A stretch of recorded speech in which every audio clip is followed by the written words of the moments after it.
তোমরা যাও, আমার বহুত কাম আছে।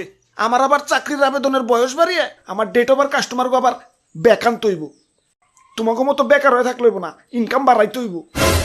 চাকরির আবেদনের বয়স বাড়িয়ে আমার ডেট ওভার কাস্টমার আবার বেকান্ত হইব।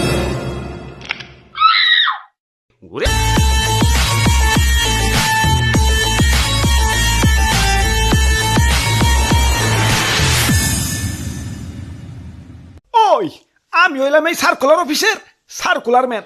দেশে যত সরকারি চাকরির সার্কুলার হয় সব আমিই দেই। আল্লাহর রহমতে দেশে শিক্ষিত বেকারের বাম্পার ফলন, তাই ইনকামও মাশাআল্লাহ। এই ধরো লোক লাগবো একজন, সার্কুলার দিলে আবেদন পরে লাখ লাখ। এখন একজনের কাছ থেকেই তো আবেদন ফি দেড় 200 নেই, তাইলে লাখ লাখ বেকার কাছ থেকে কি পরিমাণ মারি। ও মারি থেকে মনে পড়লো, গার্লফ্রেন্ড আমার কাছে একটা ডুপ্লেক্স বাড়ি চাইছে। টেকার ব্যবস্থা করুন লাগবো, যাই একটা সার্কুলার দেই।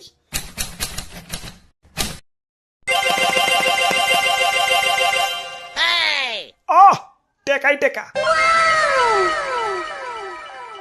না, এত অল্পতে খুশি হইলেব না, কাস্টমার আরো বাড়াইতেইব।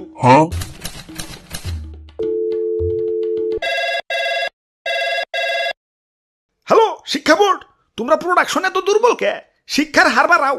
পোলাবান করো বেশি বেশি নাম্বার দিয়ে পাশ করিয়া বাজারে ছেড়ে দাও। পোলাবান পাশ না করলে চাকরিতে আবেদন করবো, আর আবেদন না করলে কি আমাকে ইনকাম হইব?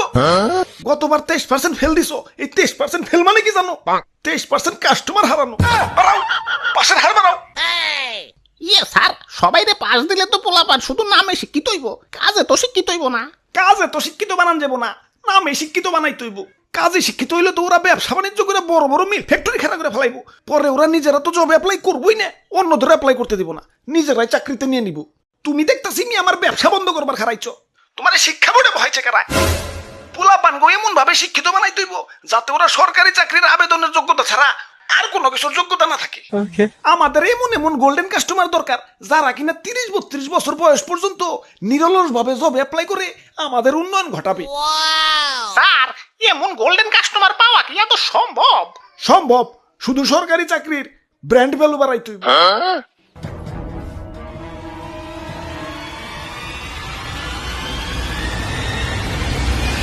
হ্যালো হ্যালো আন্টি, মেয়ের বিয়া কিন্তু সরকারি চাকরিওয়ালা সেরা সারা দেন না। আর প্রতিবেশীকে কয়ে দেন সরকারি চাকরি ইজ গ্রেটার দেন কোটি টাকার ব্যবসা।